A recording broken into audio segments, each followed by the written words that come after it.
Welcome to our August Writers' Room web series, The Future. We're delighted to see you all here tonight. Thank you very much for coming. And delighted to have our wonderful panel here. And the lovely Kerry Wakia, who is going to chair the event this evening. Kerry is a producer. She produced web series Auckland Days, so she knows the topic well. And she's also worked on both these projects as a production manager for The Factory and as a producer on Flat 3. So delighted to have Kerry here tonight, and I'm going to hand over to her and she's going to introduce the wonderful panel. So thank you, Kerry. Thank you. Hi, good evening everyone. Thanks for coming. There's lots of you. That's cool. So over there we've got Vela. Now I did write down a whole heap of notes, and then it's just we don't have enough time. So, so I'm going to be really short in my introductions. So Vela is the co-founder of Killer Coconut Crew, which is going 10 years strong now, maybe more. Except you don't look a day over 25, Vela. And so Vela's theatre company, the Killer Coconut Crew, focus on Pacific Island stories, and mostly are focused around theatre, and this is their first web series, The Factory. This is Michael Bennett, who needs probably little to no introduction, but Michael is a director, a writer, a producer. I read a script doctor. That's pretty awesome. You can say you're a doctor as well. And Michael has an impressive CV, so go and Google it. It's awesome. This is Joe Loney. Joe Loney is the, can I say bassist? Why not? Yeah, he's the bass guitar player on Supergroove and co-songwriter. Woohoo! Supergroove! And Joe came to directing via Supergroove's music videos, yes? That's right. And Joe has a short film called Honk If You're Horny, which is really funny. And it's really awesome. And this is Roseanne Liang. So Roseanne is a writer and a director. Oh, and Joe also wrote and directed Honk If You're Horny. Joe's a great writer. And this is Roseanne Liang. She's also a great writer and director. And Roseanne made Banana in a Nutshell, which is a feature-length documentary, and My Wedding and Other Secrets, which is a feature-length movie, and they're both about her. Thank you, Roseanne. All about her. Yes, and Roseanne wrote Flat 3 and directed. And this is JJ Fong. JJ is a dancer and a choreographer and an actress, and was in the core cast of Go Girls 5. And JJ also co-created and co-produced, co-executive produced, acted and starred in Flat 3. Cool, so what we're going to do is we're going to watch an episode from The Factory, and we're going to watch an episode from Flat 3, and then I'm going to ask them all some questions and then tell them to shut up, and I've had enough of them talking. So Michael, do you want to explain about the episode that we're going to watch tonight? Sweet. Kia ora koutou. So this, the episode you're going to see is episode 11. So for those of you who haven't seen the series, it's about the Somalu family, Pacific Island family, incredibly talented, amazing family, whose grandfather and father have volunteered them to take part in a talent contest called the X Factory contest to represent factories throughout South Auckland. The series overall follows their route through the heats and the semi-finals and the finals of X Factory. The episode we're about to see, they've got through Heat 1 unexpectedly. They're trying to find a song for Heat 2. But in terms of what happens within the episode, particularly in this episode, the focus is on one of the youngest daughter, Moana, who has just started to get a boyfriend called Dev, an Indian dude. She's just found out that Dev, for various reasons, she's announced to her family that she's engaged to Dev, to everybody's surprise, including Dev, because Dev has a fiance already in Mumbai, in India, which pisses Moana off no end, so she decides to take Dev to a motel and convince him otherwise. And the end of episode 10 is, so the family, first of all, doesn't have a song for Heat 2, and Moana has gone to a motel with Dev. We love Moana. we think she's a great girl. I'm talking about the audience, of course, but what we're really worried, I guess, at the end of episode 10 is that Moana's going to do the naughty, and we kind of know that she's not quite ready for it. And that's where we pick it up at the start of episode 11. That's about right, eh? Yeah, pretty much. Probably the only other thing that I would add is the granddad has kind of taken over things musically with the group, and so he's pretty keen on getting them to do traditional stuff, and of course the kids just want to play, funky R&B and rap music. So there's a little bit of a conflict there as well. Great, thanks. And Ro, do you just want to talk about, because we'll go straight into flat 3. Into. It's fairly self-explanatory. This is the introduction to Jessica's character, and I just want to add that everything that happened in the episode actually happened to Jessica, apart from the prostitute part, which happened to me. I know it's hard to believe, but it really did. So.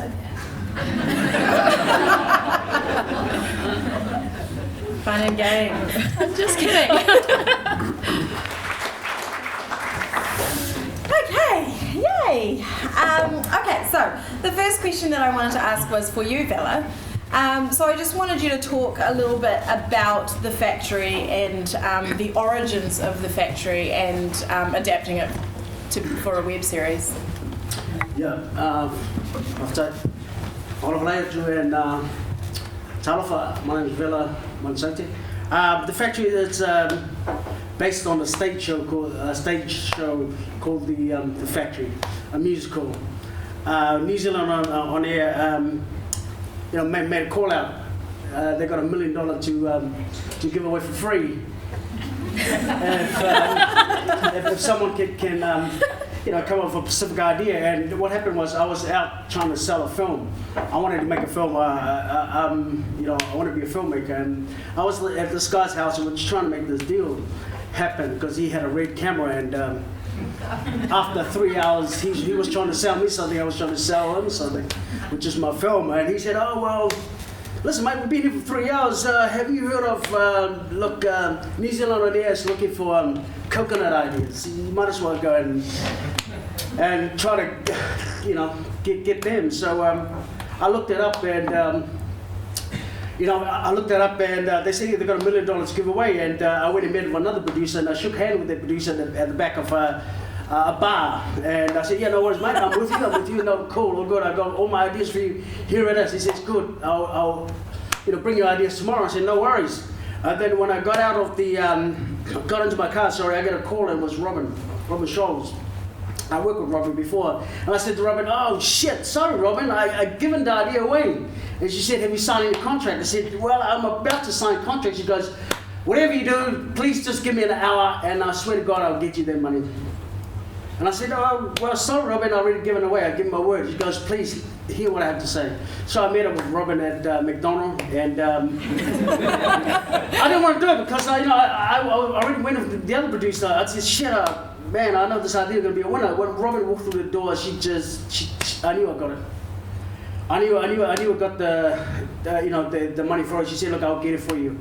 And that's how we kind of got it. We were kind of confident. And it says you have to have a strong producer to get all this money. So we put our ideas out to all the TV station, and they turned us all down.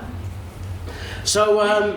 And also they gave us half, I think $600 something million, $600 something $1,000, and we had to make the rest up. And in saying that, she said they had to get the best team on board, and there was no Pacific Islander who can actually write this kind of style.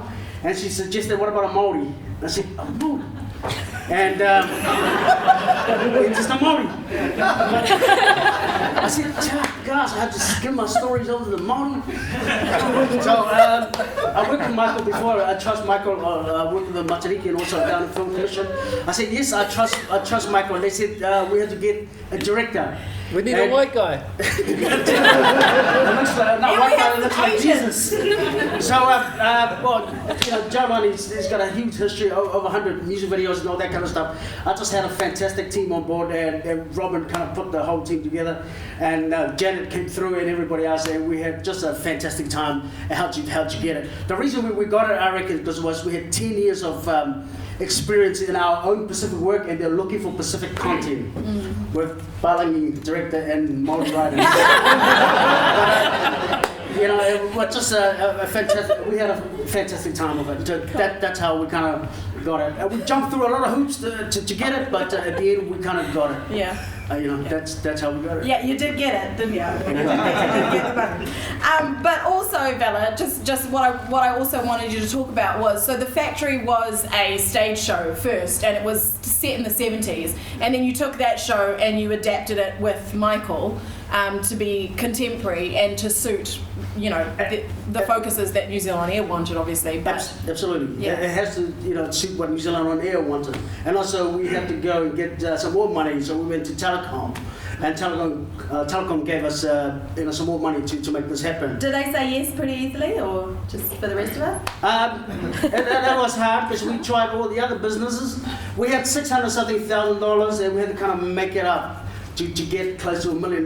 So, you know, we didn't want to use all the drug dealers out in South Auckland. No, they were out of the question. No more backstreet deals. No backstreet. You know, it's a collaboration of ideas. We brought the music, and my musical directors down there, Glenn Jackson, did all the music, and also I worked really well with Michael. We just kind of collaborated, throw a lot of ideas on, and Michael just pulled a rabbit out of a hat and throw it over to Joe to talk about dialogue. It was a great great time of making it. We had so much fun in doing it, and also a lot of hard work. You know, the hardest thing is working with strong people who's got strong ideas. You know, just because I'm not the tallest one in the company, I just got to shout the loudest. You know, but it just like, I just believe in these guys that they will bring the work out and, you know, make it whatever this is. So it was from a strong idea for the musical, and also we had it never been told before, this South Auckland kind of story. And the beautiful thing about a web series is that we had no one to answer to. So that was, you know, we didn't have to write 10 script to get it done. Michael will say yes, and Joe loves it, and we go ahead and shoot it. Okay, great, awesome, thank you. Can I ask a question? Yeah. Why did you come to $1 million for the? Why did you think you needed $1 million? I know. Well, that's just you know, I work because New Zealand on Air said they got $1 million. If they had $2 million, if they said they had $2 million, I say I want that $2 million. But, you know, I think they got 27, bro. I don't know. I think the money was there to make it, you know, to make this type of story. So we just, I want it all. If it's you know, $10 million, please give it to me. I'll make it. But yeah. Cool. Sorry to put you on the spot. Yes, Roseanne, I'm Oh, sorry. all right, over to the Asians, because they really want to talk. So JJ, I want you to just talk a little bit about Flat 3, and because it was originally your concept, your idea that you took to the other girls, so I just wanted you to talk about the origins of that and why web series. Because the factory was funded by the New Zealand Air Digital Partnership Fund, and Flat 3 wasn't funded. Thanks, New Zealand On Air. We still love you. I'm saying. Yeah, fund us this time. God. There's kind of a lack of really good Asian female roles in New Zealand. And that's what I thought. And when I took the idea to the girls, all I wanted to do was do comedy, and I wanted to have 3 Asian actresses, something that you really see. I mean, the only people that I probably look up to in New Zealand who are Asian actresses would be like Michelle Ang, Caitlin Wong, and you know, they don't get a lot of chance to shine either, so I thought, why not do something for fun? And challenge ourselves, because we don't get to do comedy much either. And it started out as a theatre show, and then we thought, nah, that's not really going to work. And then actually I went to Square. I don't know if many of you know Square in the industry, and I asked him for some ideas on like how we could sort of make something with 3 Asian girls with comedy. And he kind of thought, he actually gave me the idea of web series, and so then I took it to the girls and they thought, yeah, why not? it's something that we'd never tried, we'd never done, we'd never written a show, we'd never produced anything. We were all just kind of actors and working in the entertainment industry in various parts of it. Yeah, so we just thought, just give it a go. And yeah, just making something and just doing it. And that was it, really. And Roseanne wasn't initially a part of, it was you and Perlina, wasn't it? And just talk a little bit about that. Oh, right. So I went to Perlina and I was like, I want to do something with you because we've worked together before. And then we're like, who else are we going to cast for the third girl? Because me and Perlina are our characters are quite outgoing, and like we needed someone who was that third girl who was just more normal and quiet. And so we thought Ellie, and who plays Lee. Yeah, so we took the idea to her and she was like, yeah, let's do it. And so we just collaborated and storylined and threw together all our life stories and things that we wanted to talk about and that we thought were funny. And then you approached Roseanne? And then we approached Roseanne. I didn't really want to do it, to be honest. But then they promised me chocolate, and then I was theirs forever. Sorry. Well, we were really nervous. Well, you know, we thought who in the industry could direct this and write it for us. Actually, we only just thought who could write it for us and who's Asian. And naturally, It's just Roseanne. there's There's also your sister Renee. right here who are directors. And, Yeah, sorry. but I mean, Roseanne's got a massive portfolio and she's very successful in my eyes. And we thought, well, naturally, I was like, let's just go for the big guns. Let's just do it. Roseanne's big guns. Let's just email her. She says no because we're three nobodies. That's fine. That's totally fine. And we'll just deal with it. But we sent her an email, then I went and met her and had a meeting and we talked about it, and she was like, yeah, I want to write it. And then I was like, oh my god, yay. And then she was like, and I want to direct it. And I was like, yay. And then she's like, I want to edit it as well. So I was like, Control freak. all three things. Big mistake, Jess. It wasn't a big Yeah. So, Oh, cool. that's it. Okay, great. Sorry. Thanks. So now we know where both the ideas sort of came from, and I guess this is now a question for Michael and Roseanne. Please don't answer at the same time, though. That would be a bit of a disaster. But for both of you have written for the big screen, and you've both done documentaries, you've both done movies, and I guess what was the draw card for you doing a web series? Why a web series? A huge draw card for me was, this experience has been quite remarkable. We started talking about it in November probably. We got funding. I started writing in February. I wrote 5 drafts of 20 episodes in 2.5 months, and it's on air and it's being taught at schools now. We were just talking. So the turnaround from November till August of this year, where it's a set text in a number of schools and high school. It's just remarkable compared to a movie which might take 8 to 9, 10 years. So there was the immediacy of that for me, I guess, was just absolutely fantastic. I mean, I'm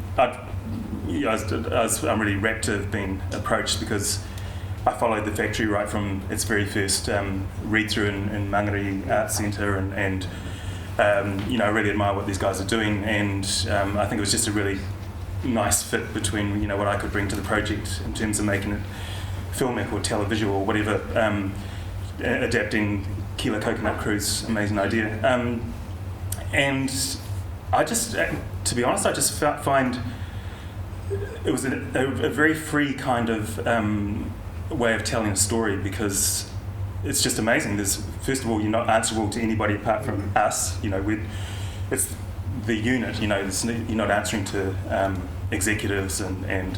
So New Zealand Audio didn't have any requirements of you in terms of creativity and story? They certainly weren't giving us feedback on notes on stories and things like that. It was definitely, the biggest thing was that they wanted a project that would reach a certain demographic, PI population, and we very much embraced, obviously, that, and I guess focused in on teenage to late 20s demographic. But it was a very free kind of collaboration and answerable only to ourselves. but it's also for, web series is an amazing medium in other ways, and that one episode can be 5 minutes long, one episode can be 15 minutes long if it's weighty enough, and it's beautiful not to have 22 minutes divided into 3 equal parts and having to structure. I think you do have to really think about the structure of the series and each episode. It's not like you suddenly got a blank canvas to make something that's completely impressionistic. I think it's really important that it is still structural, but the individual demands of every episode can make it the shape that you want it to be. Pretty much the only rule we really had was that every episode should have a really great bit of music in it, and apart from that, it was it was a really lovely way to work. Yeah. How about you, Ro? Yeah, I agree with you, Michael. I mean, it's really, really fast compared to our feature film, and you get to be quite free. You don't need to go through, giant phalanxes of feedback, from one person to another, which you sometimes have to do with feature films, not always. And I just, when I meet these girls, I just immediately connected with them, which I think is something that doesn't happen all the time. And we laughed a lot, and we had one rule, which was that it'd be fun, and that as soon as it stops being fun, we stop doing it, and that principle still stands today. Cool, great. So Jo, we're just going to jump over to you. So Jo, you've done sort of TVCs and you've done music videos, and nice. Just channel your Michael Bain, and then also you did your short film, and with this web series, it was very much with your short anyway. You wrote and directed that, and with this, you're coming in on something that's already existed as a show with Killer Coconut Crew for the theatre, and now is being written by Michael and working with the Killer Coconut Crew in order to create it, and then you have to come in and direct that. And so how do you make that yours, and how do you put your own spin on it?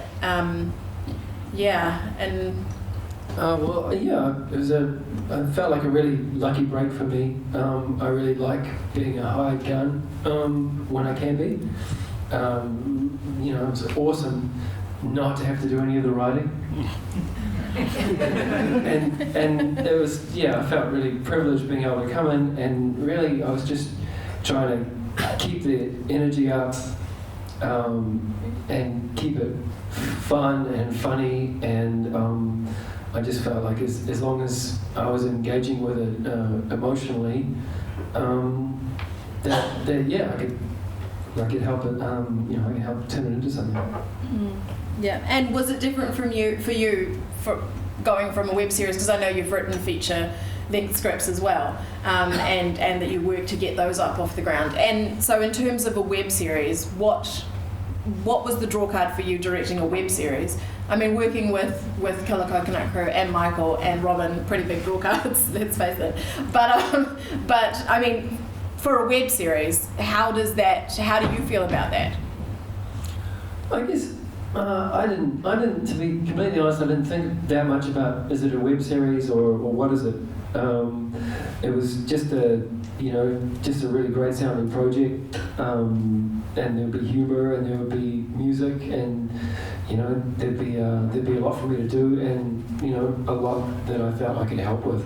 So like these guys have been saying, the web series thing is really helpful particularly when you're there on set, and you have to improvise, you have to do some on the spot condensing. You don't have to worry about duration, which is a huge sort of thing. As long as the story makes sense, you come out with something. You don't have to fill up time, and it really, that particular thing can get you out of a lot of tight spots. So as a director, you've got the freedom to just cut stuff when you want to cut it all. Hells yeah. Cool. And Roseanne, for you, coming from, I guess also the concept wasn't yours, and then you took it on, and then you wrote and directed, and directing for a web series. Can you just talk a little bit about that? So you've talked about sort of writing, but the difference between directing for a film and directing for this series, or directing for television for the big screen? Right. It was incredibly freeform. Like, we could only shoot on weekends because we couldn't pay anybody, and we cobbled our crew together from people who were sort of willing to do it for free. The only thing, we each put in $250 and had a budget of $1,000, which mostly went into lunches, which Jessica actually cooked the most of while we were shooting and ruining our sound. But anyway, but she does good dumplings. That's not a euphemism, by the way. Sorry. My dumplings. Also a caterer. Sorry. Okay. Never mind. Okay. So what was I talking about? How Jess's dumplings brings all the boys to the game. Yeah. And they're like, it's better. How directing is different from directing a feature film. Oh, right. I knew I wasn't in feature film when I started missing my trailer. No, my makeup and costume and art standbys and all that lovely stuff. But it didn't matter because I don't know, we were still having fun. So did I miss feature filmmaking? Absolutely, but I didn't. It's not. Sorry, that came out wrong. No, I had a really good time. But Stop talking. Okay. Okay, so one of the reasons that we're here also is about sustainability and whether or not we can sustain a web series, which I think is on a lot of people's minds, and how do we make our money from it, because let's face it, there's only a small pool of funding. And so for you guys, one of the questions that I wanted to ask was building and maintaining your audience. How do you build your audience, bring them to your work, because the internet is so vast and full of information and we have to sift through so much every single day to get to the good stuff that we love. How do you bring your audience and how do you keep them engaged? So you had 20 webisodes and you've got the last one coming out on Thursday. How do you build your audience? How do you keep them engaged? Well, this great thing about the internet, we know a lot of us have got it don't work, so what they're going to do, a lot of us have got love the gossip on Facebook and all that kind of stuff, so we just utilize that. Yeah. Especially Facebook. It's such a fantastic way of, monitoring your film, or and getting direct feedback from the audience, whether they like it, whether they hate it. It's we've been getting a lot of support. There's been thousands of viewers. We use it as a marketing tool to sell the show right through, and everybody has kind of buy into it. But like what Joe said, they engage with the story because they love the characters, they love the story, they love it. They there's nothing specific. There's nothing like that on at the moment. There is surely, but majority of our people are cleaners. But this is totally different. This is where we are celebrating our Pacific Islanders and we're championing our Pacific stories.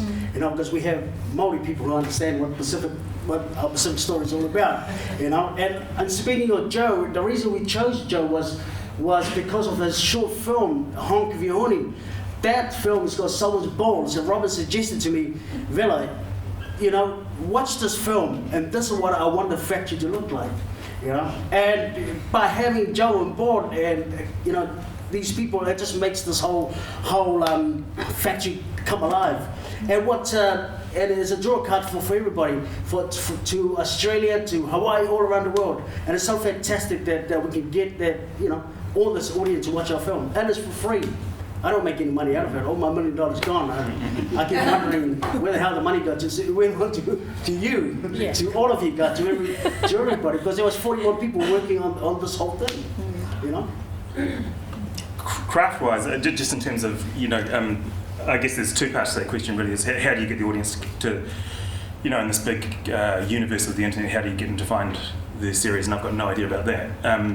But Excellent. I guess. Thanks. But in terms of keeping them there, I guess a big thing for me was that, I treated it like a feature film. I treated the whole series as one feature film story. So for me it was about, what do you do in a feature film? You don't let the audience escape. So I treated it very much as a 3-act structure, both within each episode, but over the whole of the series. So that the first And when we came up with the structure, I guess, of basing around a factory which had 2 heats, a talent quest that had 2 heats, a semi-final and a final, it just naturally divided into 3 acts in a way. So the question was then, how do you keep the audience coming back week after week? So it's not just they tune in, oh, this is a good episode of a nice series, but why come back next week? So for me, it was always about, well, what's the big stakes over the series, and then within each episode, or within each, I sort of looked at I looked at the series as a collection of 2 or 3 episode blocks, where every couple of episodes there was a big story that drove you through the 2 episodes or the 3 episodes and resolved, and you're already cooking up the next big character story. And over the whole series, there was the bigger dramatic question about, will the family, through the process of going through the X Factory competition, will the family be drawn together, or will the overall kind of dramatic question of the series, I guess, is the sort of question that faces a lot of Pacific Island families, which is how do you integrate the old ways with the new ways? The parents and grandparents have come out from the islands to give the family a better life.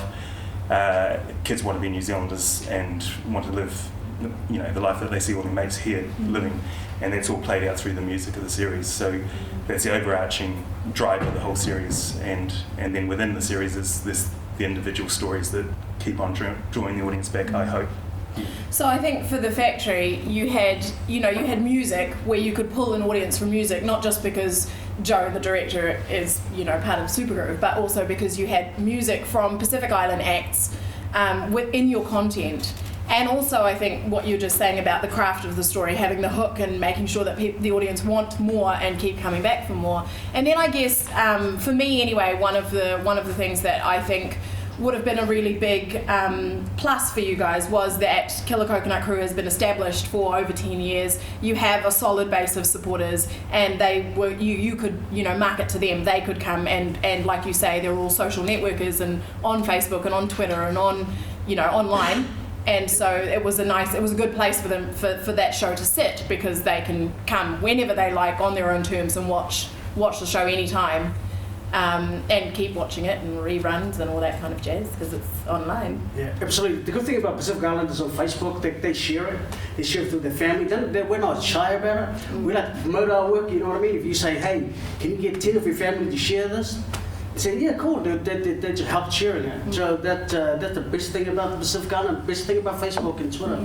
So we kind of like all share it because we want it to be a success. If something's really good, we kind of share it. So well done to the 4 Islanders here tonight. How about you, Ro? How do you build your audience for Flat 3 and how do you keep them coming back? I'm still discovering this myself as well, but I guess I operated on the principle that if you make it, then they will come, and if it's not good enough, then they won't. Yeah. And I guess I was really inspired by HBO's Girls at the time, and it is great, isn't it? Awesome. Yeah, the show. Like I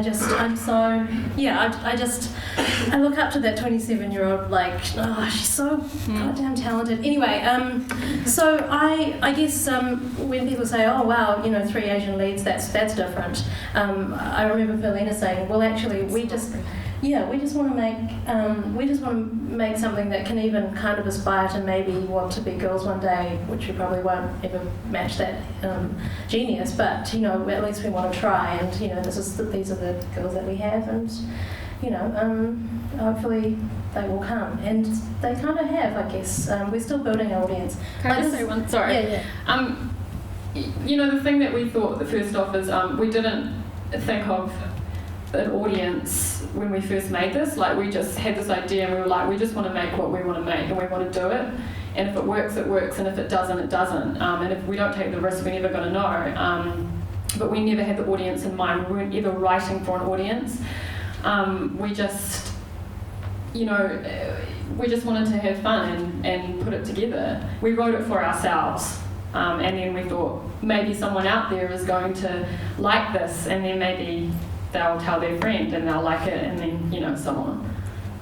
Yeah, and just to the big screen symposium last year, Ted Hope was talking about super niches and how you're going to be able to make your own specific channel tailored to who you are from the internet videos that are going to be online. So we don't necessarily want to be niche, like we don't necessarily want to be ghettoized as Asian content, but at the same time, why there's this Flat 3 will appeal to a certain subset of society. It's not necessarily mainstream, it's not necessarily going to go gangbusters on TV1 or anything, but if we put it on the internet, we have immediate access to the international super niches that might like Flat 3, and that's pretty amazing. Cool. So the last question I had, though, which is because one of the things that I know New Zealand only asks for in proposals for digital media is how you intend to reach your audience. And do you know who your audience is? And there's all these questions around that. And one of the questions that actually Brenda Lewinberg emailed me today, she wanted me to ask, was no, she's not here. That's why she emailed me the question. Was how do you reach a global audience? How do you reach the global market? How do you jump up that next level and get your work out there? Can I just say something? When we make stuff that's of an international standard, and that we set ourselves against the best of the best and meet that standard. Oh my God, let's go do it now. Do it. Cool. Okay. Well, I like that. Anybody? For us, the factory, there is two factories happening. There is the website factory that we're trying to make it into a film. But also there was the stage musical factory, which helps to push the website factory, which will start as a world tour next year, which we're going to be start in Wellington, then in Australia for 6 weeks, then we're going to head to the Edinburgh Festival in August. So that's how we kind of push it. We've got a long way to go, but for us, for me, I'm just so happy that it kind of started, because I always want to be a filmmaker, telling my stories and telling our Pacific stories. So the web series, website is the starting point for myself to something, whatever that leads me to it, But it gave me inside world of how to make a film and what type of people you need, what type of crew, what type of partnership that I have this. A special partnership with Robin and New Zealand On Air and Telecom and all those people. For me, it's more of a business side than anything else, because at the end of the day, I really want to make that film, whatever that film in the future is all about. But I'm happy for the opportunity to make this factory with Joe and Michael. So it's all good. I mean, for me, I think just.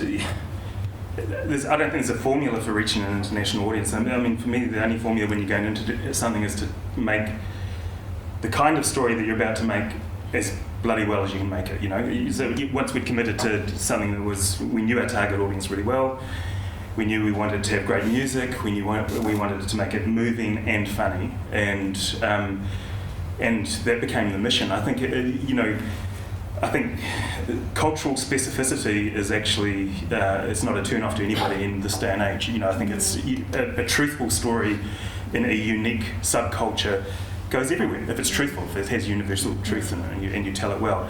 I mean, my favourite web series is, what is it, Where the Bears Are? And which is bears as in large, hairy, gay males.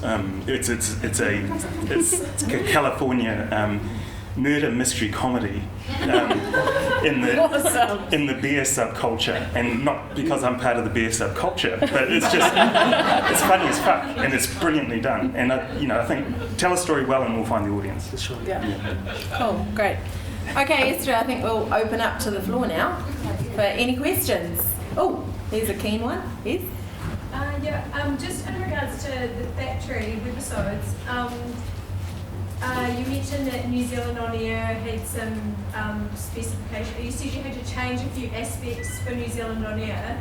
I was just wondering what those aspects were that you had to adapt to get that $1 million funding. And the other thing I wanted to know is what money have you actually made back? Like, You got $1 million. Have you made any money back on that investment? Just to clarify, they got the factory was funded $600,000 from Digital Media Partnership Fund. Oh, right. Yeah, Okay. not $1 million. That Telecom put in some. So I just wanted to know, has it made any money back? No, all the money's been spent. It's went on Kerry and everybody else. No, haven't made no money back. It's not about us making money back. I think for us to create an opportunity to make more work.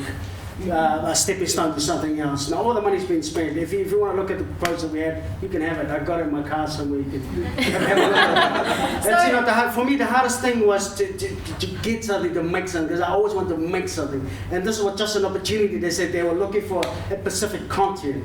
That was hard for us, because we had to make this specific content. And like what Michael was saying, if the story has root and has heart, and hopefully it touches everybody, because not all Pacific stories you're gonna love the same story, But yeah, we didn't make our money back. We haven't made our money yet. In terms of the change that happened between the stage, so the stage show was set in the 70s. It was like first generation coming over and working on the factory floor. It could never be a period piece of, you couldn't do it within the budgets. But anyway, we wanted to reach a different audience. We wanted to reach, I guess, we're definitely aimed at a younger PI audience as our core audience. So the biggest change in terms of moving from the factory stage show to the web series was to bring it to today, and to bring the focus down from the parents, I guess, to the younger family members. Which I think fitted very well with what New Zealand On Air was trying to achieve with the digital initiative. Yeah. Also, one of the requirements that New Zealand On Air have is that whatever they fund, that product has to be made available to New Zealanders for free. So they wouldn't have been able to sell any of those episodes, and obviously they haven't monetized it in any other way in terms of selling it overseas or anything. Yes. For both parties, do you both release your series or your episodes weekly? Why? What a good question. Mainly because we want to keep the high going for as long as it can. We released the first 2 episodes together because we were worried that the first episode wasn't snappy enough. To be completely frank, but then we released each week so that we could Twitter the shit out of it. And Facebook it. So I don't know if that's the best way to go, because obviously Netflix is now adopting a new model. People feel entitled to seeing everything at once, everything that you've made, when it's ready, right away. Maybe in the future, I think that could be a way to go. But how to keep the fun and the your media machine going for as long as it can? Definitely, we had the best. Spikes or the best YouTube hits during that release period, so we want to keep it going for as long as we can. So that kind of ties into that. How do you build and keep your audience? You one of your methods is building it by releasing every week and using all those days in between to market. Yeah. I mean, it goes back to the sustainability. I mean, when you look at the YouTubers that are making a lot of money, like the Jenna Marbles and the Nika Higas, they started, 5 to 7 years ago uploading a blog every week, sometimes twice a week. And so they built that audience. People knew there was going to be new stuff every single week. And that's how they have 7 million subscribers now. Except for iJustine. Have you guys seen iJustine? Oh my god, her video is about nothing, but she's got like 1 million subscribers. When did she start? Did she start years ago? No, she started like a year ago, 2 years ago. Anyway, never mind. How did she do it? Well, Robbie mentioned comparisons to YouTube series. This is a question for both of the series. How important is non-linear storytelling that could play in the success of popularity of web series? Do you guys consider non-linear storytelling when you're writing the series, or do you prefer just linear storytelling? I mean, we just did linear because that's what I'm used to writing. But I mean, I think that non-linear is a really wonderful way. And this is what's great about web series, is that the form is not set yet. Television's been set, feature film's been set in the 3-act structure supposedly, which you can also mess with. But you can make the web series whatever format you like. You can make it 2 minutes, you can make it 17 minutes, you can have one shot that lasts half an hour, you know, will people watch it? I don't know. But yeah, you can make it, you can definitely make something really awesome and non-linear. There are probably really great YouTube series out there that are non-linear. I just don't know them. Yeah, I don't. I couldn't get my head around how you would do that in something that. While I say one of the freedoms of web series is that it can be 7 minutes to 15 minutes to 2 minutes, whatever. If you have a look at the average across the internet, it's probably 8 minutes per episode or something like that. And I think it would be. In my head, it would take a lot of thinking about how you would structure that to include non-linear storytelling. I mean, I was dead keen on a lot of sort of flashbacky things within the series, which Joe beat the hell out of me and stopped me doing, is lazy storytelling or something, which is probably fair enough. All the flashbacks. But I know that's not what you meant quite. Can I rephrase that question a little bit? Like how, when you're writing it, do you guys consider that some people might not watch all the episode in a sequence? That each episode could just be watched and contained, say in Flat 3, I actually watched 3 or 4 of the episodes, but I didn't watch them in order, and I felt each one of them were kind of funny without knowing previous knowledge of the other episodes. Yeah. Right. That's what I really get Right. when I see. Yeah. Oh, I see. Sorry. I guess I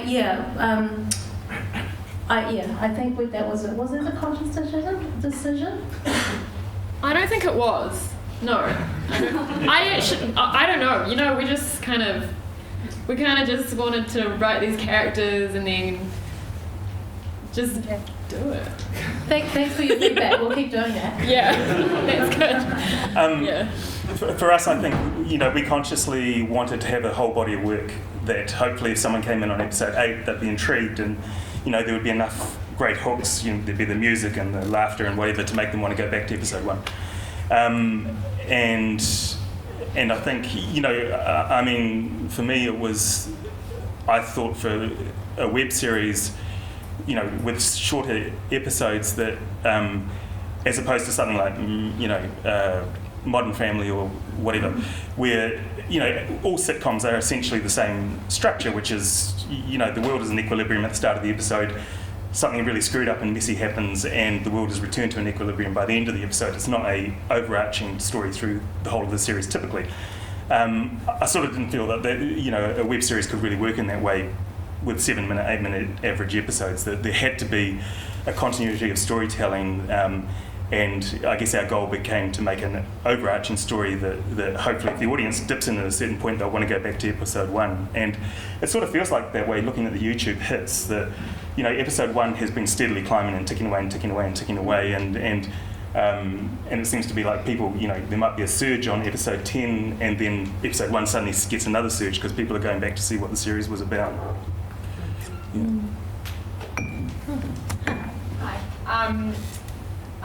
In terms of Flat 3, I know that you guys just did a whole round of funding and you made your quota that you were trying to achieve. I'm just wondering about the difference between the production value of Series 1 and you've just finished, I think, shooting... Season 2. Yeah, Season 2.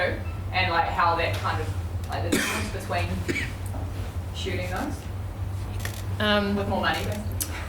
Well, the first season, everyone worked for free, and that's everyone, crew, actors, everyone. Me, Polina, Ali and I, we all did catering, runners, costume, makeup, we were acting, producing, helping Roseanne's storyline. Roseanne also did a whole lot of other jobs as well as writing, directing and editing. So we had no money, we just helped out. Season 2, the reason why is we raised for Indiegogo money is to pay everyone. You know, we just did a flat rate, which was, we wanted to pay everyone $150 each, that's crew and actors, per day, sorry. Yeah. And that's not much. You know, we did long hours as well. It's like 10, 12-hour days, you know, back to back for about 10 days. 10 days, yeah. And that's all we wanted to raise the money for, you know, just paying people back. I think in terms of production values, I think the story is a lot stronger because Roseanne didn't have to run around doing other stuff. And so she could focus and concentrate just on story. And so, you know, when I read them, they were really, really rich in story, and probably because you just had a bit more time to focus on that. And I think it was just taking some of the pressure off certain people so that they didn't have to, you know, didn't have to worry about all the other crappy little jobs that nobody likes to do. Which I did. It's so much fun.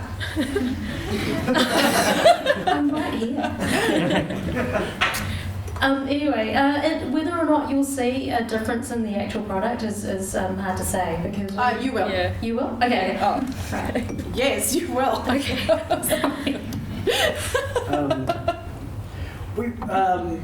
My company, Killer Coconut Crew, KKK, we spent years and years, 8 years of doing things with no budget, and I got sick of it.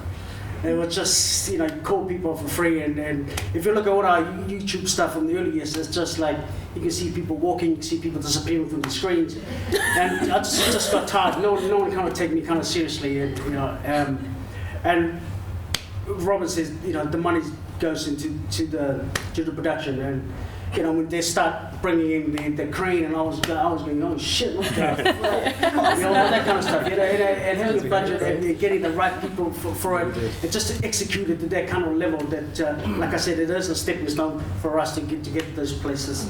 That's why, you know, I thought we were lucky to have that kind of budget, even though some of the crew were complaining about pay, but. You know, it's good to have a budget to work on to reach that level. Otherwise, I wouldn't have Michael or Joe or Kerry. We would have just done it ourselves. One person doing the run around. That just, yeah. Yeah. Actually, it's a question for you, Kerry, as a producer, but in relation to writers and directors. There's a lot of talk about freedom and excitement. But as a producer, that's not always easy. Is there anything? What do you mean? What do you mean by freedom? Well, there's like, oh, we can write anything, we can shoot anything, stuff like that. But for example, it's still not a good idea to take a fake gun into a bank or something. You know, it's like, so what have you noticed as a producer on a number of web series now where, okay, yes, we've got freedom to do what we want, we're not having to deal with feedback necessarily with the networks and things like that, but there are still things we need to do. We don't just film anyone, or we don't go into certain places, or has there been anything, or do you find that freedom extends to you as a producer as well? I don't think so. I think probably I've still been, we can't just wander around the street and film on the side of the street, guys. It's kind of not a good look. But I think also, you know, you still have to consider everybody's safety on set. You still have to consider, you know, if someone's allergic to seafood, you don't want them to die because you cooked fish for lunch.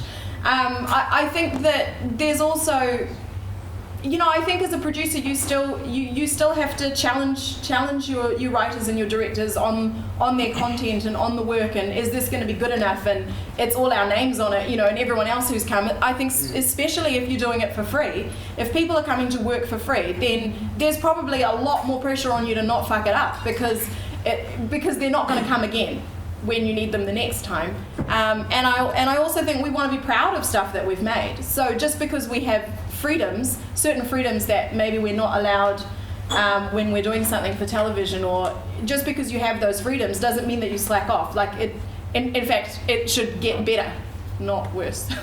If you know what I mean. Does that answer your question? Yeah. And I think also just, I mean, from my side or our side, we still live in the real world, and like, you know, 3 weeks out from shooting, so I've done 3 drafts of 20 episodes, and get the email from Janet McIver, the inevitable email, which says, okay, we've got 200 minutes of screen time, actually we need 130 minutes of screen time, 1 character has to be gotten rid of, 4 episodes have to go, etc., etc. And that was heartbreaking. Yeah, and it just happens, and you know, freedom, quality-wise, I don't think it, you know, if anything, you know, it just challenges yourself more to, you know, we're in control of this, and we're going to make the best thing we can make. And I think the kind of freedom that I'm talking about is really freedom to improvise improvise, within the confines of the script or the story you're trying to tell. Any other questions?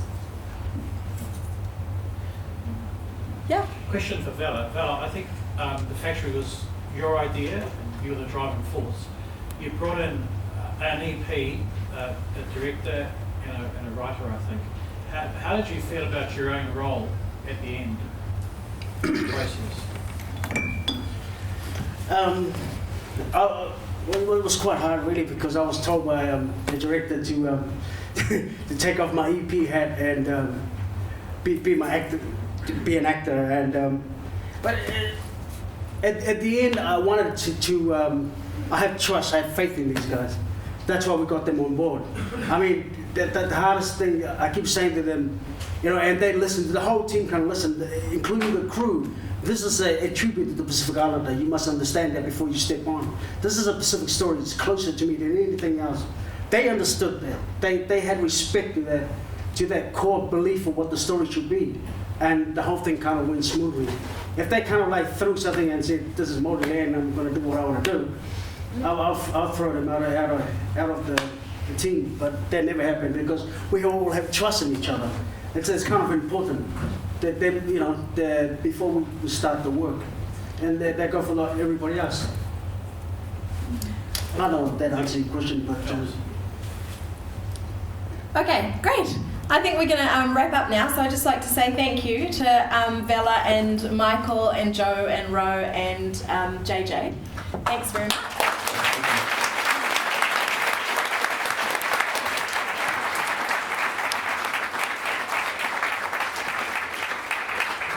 Thank you all very much for coming. Really great to have you here. Please do stay and have a slice of pizza with us and get a drink and have a chat. Also, thank you to the New Zealand Film Commission and the ASB Community Trust, Heritage Hotels, Images and Sound, and to Alan Johnson, who was filming our events for us. Thank you, finally, most of all, to our panellists again, and Kerry, thank you.